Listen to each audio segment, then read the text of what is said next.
Sumatera Utara. Kabupaten, kecamatan, kelurahan, umbut. Kalau teladan, kalau kisaran timur, disesuaikan ya sama TPS-nya. Kan udah dibagi TPS-nya kan, ketuanya juga udah kan. Nah itu ditulis angkanya lalu turun. Pemungutan dan perhitungan suara dipimpin oleh KPPS dengan kegiatan membuka rapat pemungutan suara, membuka kotak suara, dan mengeluarkan seluruh isi kotak suara, mengidentifikasi dan menghitung jenis surat serta jumlah dokumen dan peralatan pemungutan dan perhitungan suara, memeriksa dan menandatangani surat suara yang akan digunakan oleh pemilih. Dimulai pada pukul. Kita mulainya jam berapa kalau pemungutan? Jam 7. Berarti di situ dibuat 07.00 ya. Sampai dengan jam berapa? 13.20 waktu setempat.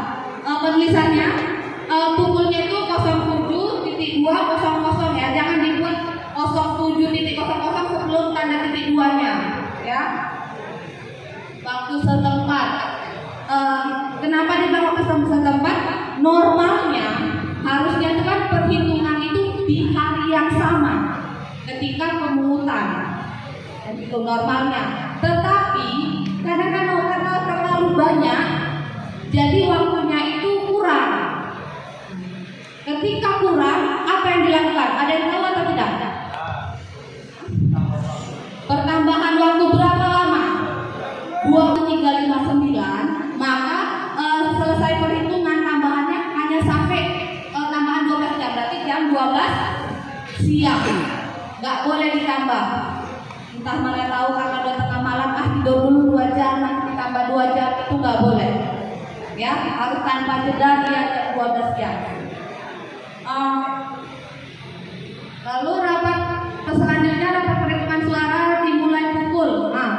Kalau pemungutan tadi jam 7 sampai jam 13. Kalau perhitungan jam berapa?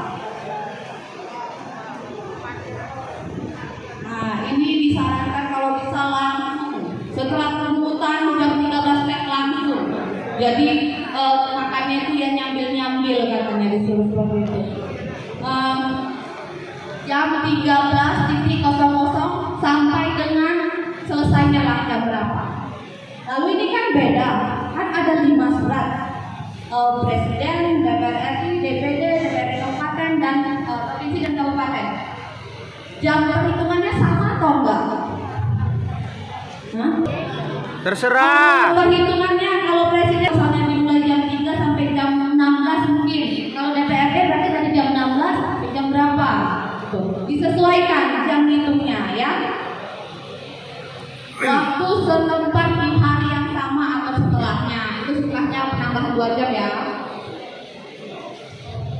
Nah, udah langsung kita masuk ke data pemilih dan pengguna hak pilih. Itu kalau pertama ada dia data pemilih. Jumlah pemilih dalam daftar pemilih tetap atau DPT. Yang mantan KPPS yang lama ada nggak apa nggak? Yang KPPS, PPS, PPK ada nggak? Ada. Nggak ada atau gimana? Atau nggak mau menyebutkan? Sombong kali. Daftar pemilih tetap berarti daftar nama-nama pemilih yang boleh di TPS sama Bapak Ibu. Itu DPT di Bapak Ibu, ya. DPT di TPS Bapak Ibu. Dan itu biasanya yang lalu 300 ya paling banyak. 300 per TPS itu disarankan oleh KPU, walaupun dia ada yang kurang karena kan kemungkinan ada DPK nanti. Nah, jadi nggak dipaksakan 300 tapi disuruh maksimalkan 300 per DPT gitu ya. DPT-nya itu berarti nanti lembaran daftar pemilih yang diberikan kepada Bapak Ibu. Biasanya ada 2 versi. Ya, ada 2 versi. Yang satu, DPT yang ada NIK-nya, nomor induk kependudukannya, dan NKK-nya, nomor kepala keluarganya, kakaknya. Itu dia. Kalau misalnya yang pertama ada NIK dan NKK, dan yang kedua nggak ada NIK-nya dan nggak ada NKK-nya. Nah, bedanya itu apa? Kalau yang ada NIK dan NKK-nya itu yang wajib Bapak Ibu pegang. Karena nanti kan ketika menunjukkan KTP kita harus menyesuaikan kan?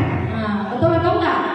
Nah, jadi yang harus Bapak Ibu nanti dihitung. Biasanya ada jumlahnya itu laki-laki berapa, perempuannya berapa. Itu dihitung. Cara penulisannya, penulisannya itu coba Kak, penulisannya. Itu dia masih contoh yang lama jadi belum diganti. Nah ini Kak mau aja. Udah bukan satu ya. Mungkin yang Bapak Ibu pegang itu ada penulisan digital, angka digital namanya dibuat. Jadi kita yang harus kita isi itu dia harus angka putus-putus seperti itu, nggak boleh belok-belok. Harus kalau kita nengok kalkulator, nah angka seperti di kalkulator, ya. Satunya, duanya, tiganya, semua seperti itu.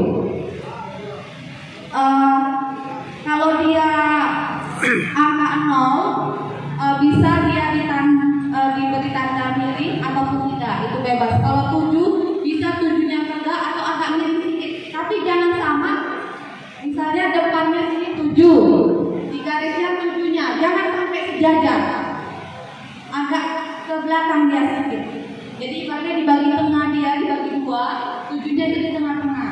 Ya, ada contohnya di situ juga. Balik Pak. Nah, penulisannya jadi menggunakan angka digital. Karena kalau nggak angka digital nanti nggak terbaca sama si mereka. Nah, jadi dia harus menggunakan angka digital. Lalu ini kan ada 3, berarti kalau 3 ratusan ya, depan ratusan, tengah puluhan, ujung satuan, ya. Nah, jika jumlahnya itu ratusan berarti penuh. 100, yang pertama 183. Tapi kalau misalnya 72 berarti kan puluhan.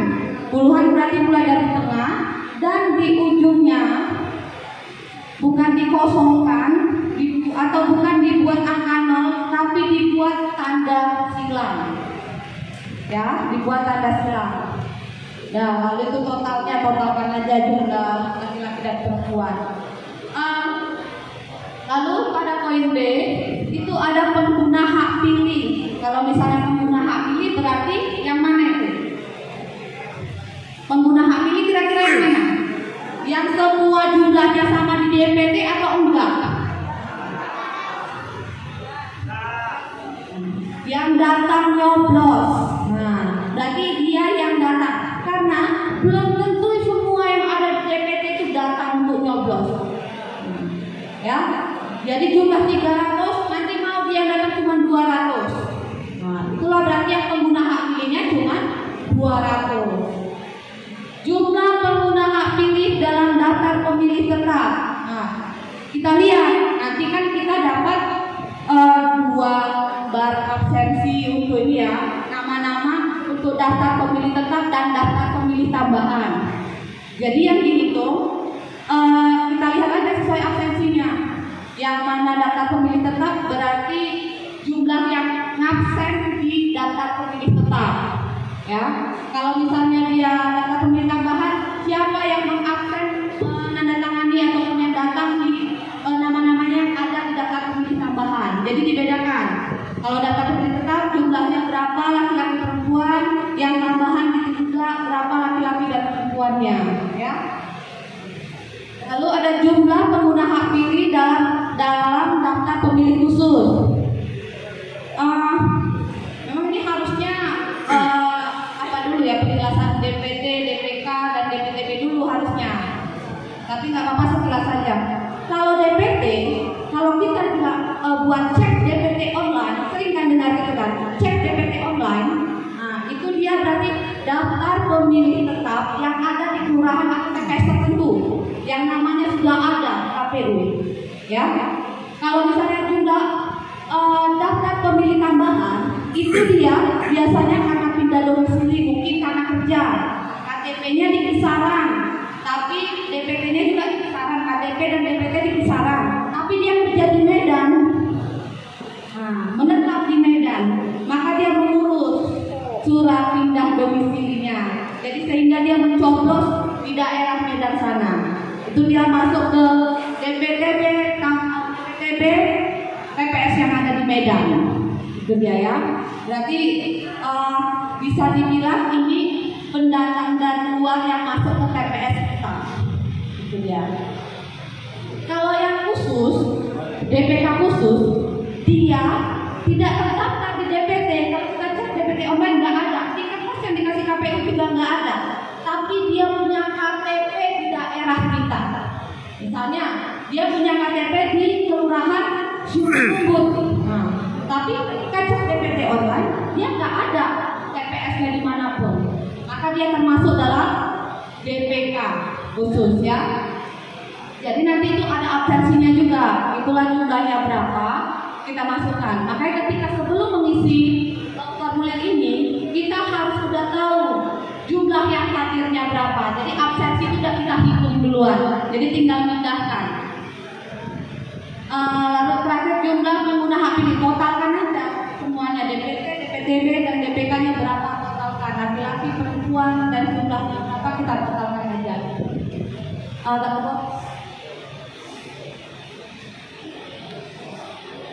Masuk yang kedua, data pengguna surat suara. Kalau yang tadi pengguna hak pilih, yang ini pengguna surat suara, ya. Yang pertama itu ada jumlah surat suara yang diterima termasuk surat suara cadangan 2% dari DPT. Nanti ketika pemungutan suara kita kan dikasih misal DPT kita itu ada 100, ya ada 100. Harusnya kan surat suara dikasih 100, ya kan? Tapi ini enggak, karena kemungkinan ada DPK ditambahkanlah 2% dari 100 itu. Berapa 2% dari 100? Berapa?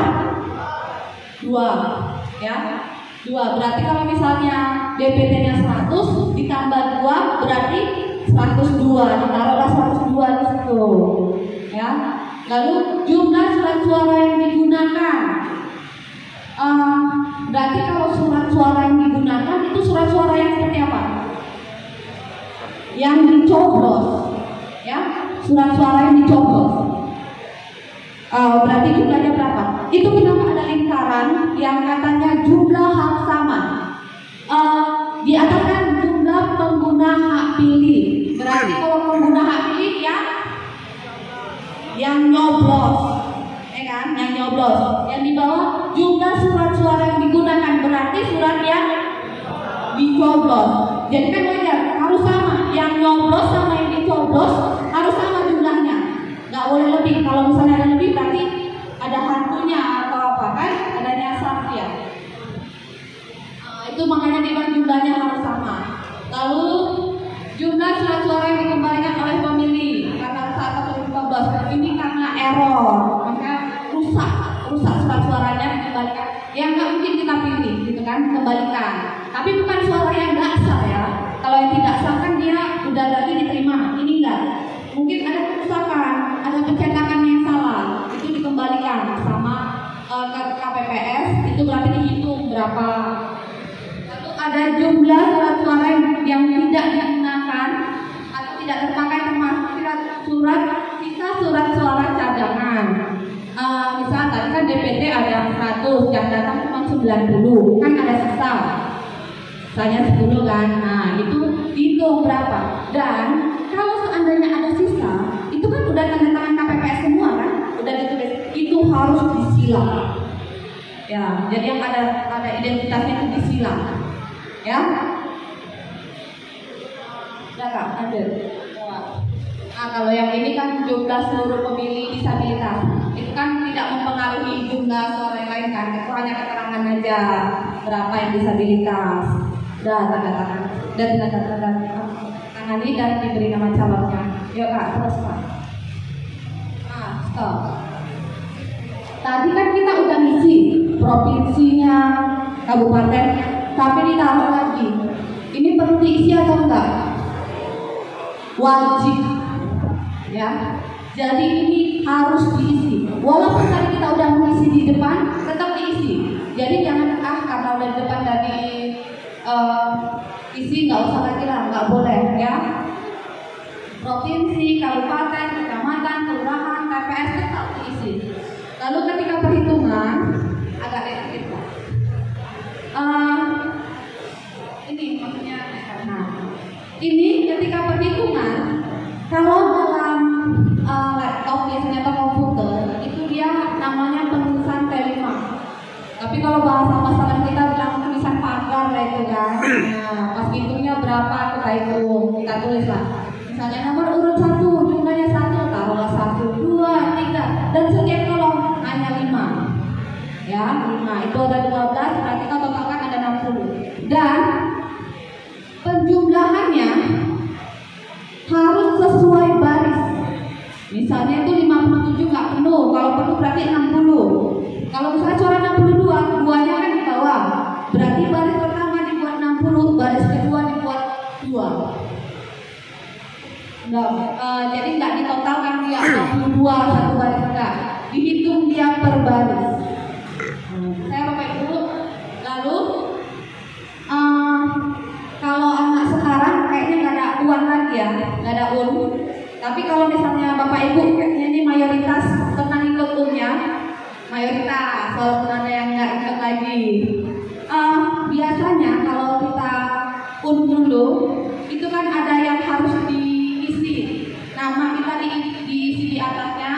Misalnya saya ada dia di bawahnya cari A, D, gitu kan, A, D, E. Jadi gitu juga. Tadi kan kalau misalnya ratusannya, kalau dia pesan ratusannya disinggam, berarti 0. Kita cari 5 di atasnya, berarti kita cari angka di bawahnya sesuai urutannya. Yang 7 di atasnya 7 lingkar di bawahnya kan dia, ya. Lalu di sini dibuat tulisan jumlahnya berapa? 57. Kalau kosong dia dibuat nihil, ya. Tetap harus